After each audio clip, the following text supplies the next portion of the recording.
Hello and welcome to my class. I am Neetu Karmakar और आज मैं आपको क्रोमोसोमल थ्योरी के बारे में बताने जा रही हूँ। क्रोमोसोमल थ्योरी आने से पहले हम ये थोड़ा सा बता दें कि मेंडल कौन थे। मेंडल तो अभी जो है हम मेंडल को जेनेटिक के फादर के रूप में जानते हैं। मेंडल जो कि ये चैप्टर भी पूरा मेंडल को छोड़ के हो नहीं सकता है, किसी ना किसी थ्रू से वो लिंक है मेंडल से।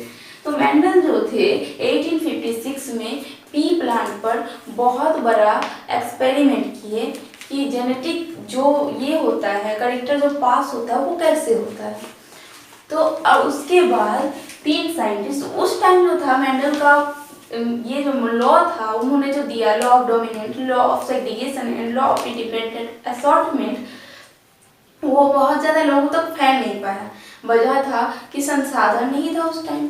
जैसे बहुत ज़्यादा कैसे आज हम किसी भी न्यूज़ को सोशल मीडिया के थ्रू, टीवी और ये सब के थ्रू बहुत जल्दी एक जगह से दूसरे जगह, एक आदमी से दूसरे आदमी तक पहुंच जाता है। लेकिन उस टाइम इतना डेवलप ना तो कोई ये था सोशल मीडिया था कि हर कोई यूज़ कर रहा है जिससे सबको पता चल जाए। तो इसी वजह से कुछ ऐसे ही रीजन्स के वजह से मेंडल का लॉ उतना लोगों तक नहीं पहुंच पाया और वो अपना प्रभाव नहीं दिखा पाया कि वो कितना अच्छा लॉ और कितने कम ये में, तब तो उतना ज़्यादा जानकारी भी नहीं थी। जानकारी के इतने अभाव में भी उन्होंने कितना अच्छा और कितना परफेक्ट लॉ दिए थे। तो उसके बाद जब 1900 में 3 साइंटिस्ट डेविड कॉलिंस एंड सेनमार्क जो आए, उन्होंने मेंडल के लॉ पर ही एक्सपेरिमेंट किया कि अच्छा ये साइंटिस्ट इतना दिन पहले कुछ बता के गए थे तो ये क्या सही है या गलत है। उन्होंने उस पर एक्सपेरिमेंट किया और पाया कि जो मेंडल बोले थे वो बिल्कुल करेक्ट है। तो अब जो उस पर दोबारा ये किया गया, एक्सपेरिमेंट किया गया, उस पर खोज किया गया, तो क्या हुआ कि तब तो नहीं अपनाया गया था मेंडल के लॉ को, लेकिन 1900 में मेंडल के लॉ को अपनाया गया और उस मेंडल को जो है फादर ऑफ जेनेटिक भी बोला गया उस टाइम से। लेकिन ये क्या होता है, साइंटिस्ट जो है वो ये करते रहते हैं, कुछ ना कुछ एक्सपेरिमेंट कर रहे हैं। कोई जरूरी नहीं है कि एक खोज हो गया तो वो रुक जाएंगे, नहीं, एक खोज के बाद वो फिर दूसरा करेंगे, फिर दूसरा के बाद वो तीसरा करेंगे। ऐसा भी नहीं कि पहला वाला को छोड़ दिया, नहीं, उस पर भी वो कुछ ना कुछ ऐसा करते रहते हैं। कुछ ऐड हो सकता है, कुछ निकाल सकते हैं, क्या कुछ गलती तो नहीं है, क्या उसमें और कुछ परफेक्शन आ सकता है। तो इसी तरह वॉल्टर एंड बोमरी ये दोनों जो है साथ में, भले ही नाम इसको लिखा जाता है कि क्रोमोसोमल थ्योरी इन्होंने दिया, लेकिन ये दोनों अलग अलग ये जो काम कर रहे थे क्रोमोसोम के ऊपर कि क्रोमोसोम क्या है, वो कैसे वर्क करता है, कैसे पास होता है एक जनरेशन से दूसरे जनरेशन। तो ऐसे वो काम कर रहे थे। हालांकि वो साइंटिस्ट जेनेटिक के बारे में वो पढ़ रहे थे, तो ऑफकोर्स वो 1902 में ये सब कर रहे थे, तो वो पहले पढ़े होंगे, क्योंकि पहले किसी भी चीज़ का अगर हम ये कर रहे हैं, कुछ नया चीज़ खोज निकालना चाह रहे हैं, तो पहले देखेंगे कि अच्छा पुराना खोज में इसके बारे में क्या क्या जानकारी अवेलेबल है। तो उन्होंने देखा कि 1900 में दिया हुआ तो है ही मेंडल्स का लॉ, तो उस आधार पर उन्होंने, एक्चुअली आधार पर नहीं बोल सकते, उन्होंने कनेक्ट करके देखा कि क्रोमोसोमल थ्योरी जो इसके अनुसार और मेंडल के अनुसार जो जीन कैसे पास हो रहा था, जीन जिसके जगह पर मेंडल ने फैक्टर वर्ड यूज किया था कि फैक्टर यानी कि जीन कैसे एक जनरेशन से दूसरे जनरेशन तक पास होता है, करेक्टर को कैसे वो दूसरे जनरेशन में शो करता है, उसी टाइप से क्रोमोसोम भी जस्ट लाइक फैक्टर यानी कि जीन की तरह ही बिहेव कर रहा है। और दोनों ने एक ही कंक्लूजन निकाला, इसीलिए दोनों का थ्योरी मैच हो जाने के कारण क्रोमोसोमल थ्योरी में दोनों का नाम आता है कि इन दोनों ने मिलकर क्रोमोसोमल थ्योरी दिया। तो मेंडल ने क्या बताया, सबसे पहले लोग थोड़ा सा एक बार क्विक रिविजन कर लेते हैं कि ये क्या है, क्रोमोसोम है, ये क्रोमोसोम है, 2 क्रोमेटिन मिलकर, एक में है एक एलील, दूसरे में है एलील, मतलब ये 2 लिखा जाता था, टॉल के लिए ये, डॉट के लिए ये, तो ये एलील ये दोनों आपस में मिलकर जीन है, यानी कि 2 एलील मिलकर एक जीन बनाया। तो इसी टाइप से गैमेट सेपरेशन हुआ, ये बना गैमेट, ये गैमेट बना, और यही 2 गैमेट आपस में मिलकर क्या बना, फर्स्ट F1 जनरेशन बना, फर्स्ट जनरेशन बना।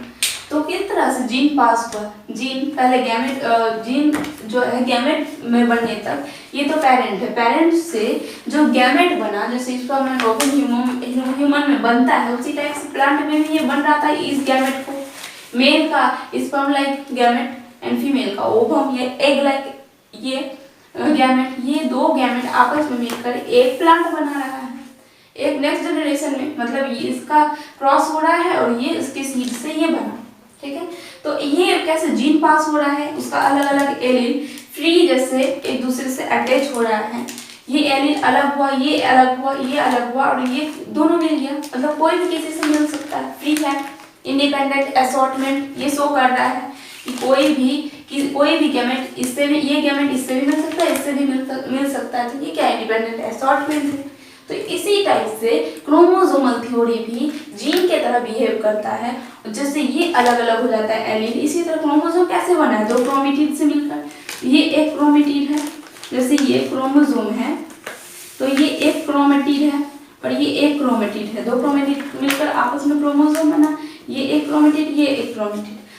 जैसे जीन वहाँ अलग हो रहा है, यहाँ क्या हो रहा है कि जैसे सेल डेवलपमेंट में जैसे सेल डिवीजन होता है, तो उस टाइम में सेल डिवीजन के टाइम में ये क्रोमोसोम कैसा होता है, सबसे पहले तो ये डबल हो रहा है, हालांकि जीन उधर डबल नहीं हो रहा है, लेकिन वो जा कैसे रहा वो तो हम देख सकते हैं। यहाँ पहले ये डबल हुआ एक सेल के अंदर,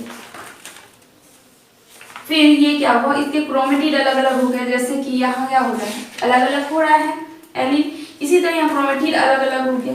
उसके बाद ये जो है एक अलग सेल डिवाइड हुआ, दो सेल बना, तो दो एक साइड में चला गया और दो एक साइड में चला गया। फिर से ये क्रोमेटिड के बीच में डिवीजन होता है, ऐसे यहाँ से डिवीजन हुआ और ये चार सेल बना, जर्म सेल बना, ये हुआ डिवीजन हुआ। अब ये जर्म सेल है, मतलब कि ये तो खैर जाएगा ही आगे, ये खुद एक सेल बनेगा, परफेक्ट सेल बनेगा।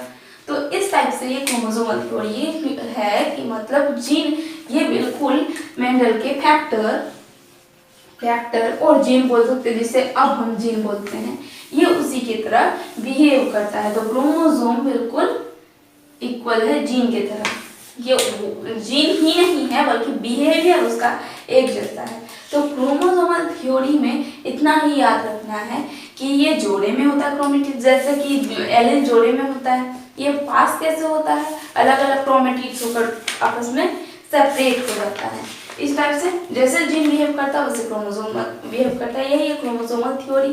क्रोमोसोमल थ्योरी को बेटर जो एक्सप्लेन होगा वो होगा लिंकेज एंड रिकॉम्बिनेशन में, इसमें हमें पता चलेगा कैसे कैसे अलग होता है। हालांकि क्रोमोसोमल थ्योरी में इससे ज़्यादा कुछ नहीं है, बस ये जीन के बराबर है, इतना ही। तो आज के लिए थैंक यू सो मच।